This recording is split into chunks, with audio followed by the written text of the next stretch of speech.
تخيل إن رسالة حب بسيطة ممكن تعمل كل هالضجة وتحرك مشاعر الناس كلها.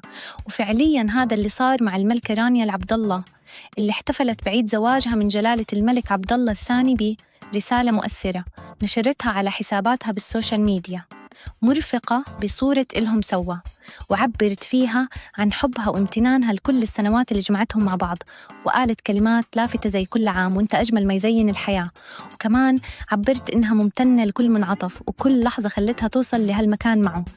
الرسالة بمجرد ما نزلت عملت تفاعل ضخم جدا، آلاف الإعجابات والتعليقات انهالت خلال وقت قصير، والناس من كل مكان والشخصيات العامة بادروا يباركوا إلهم ويتمنوا إلهم دوام السعادة والاستقرار. وقصة حب الملك عبد الله الثاني والملكة رانيا مش قصة عادية، لأنها بلشت سنة 1993 بعد لقاء جمعهم على عشاء بسيط، ومن بعدها تطورت العلاقة لحد ما تم الزواج بحفل أسطوري في قصر زهران بالعاصمة عمان.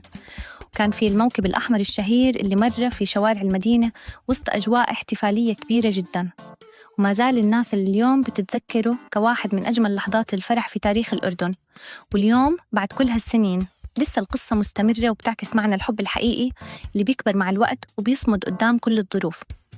وفي النهاية القصة هاي مش بس عن زواج ملك وملكة، هي عن شراكة عمرها، عن احترام وحب واستمرارية، وبتخلي الواحد يسأل حاله: هل الحب الحقيقي فعلاً ممكن يعيش هيك سنين ويضل بنفس القوة؟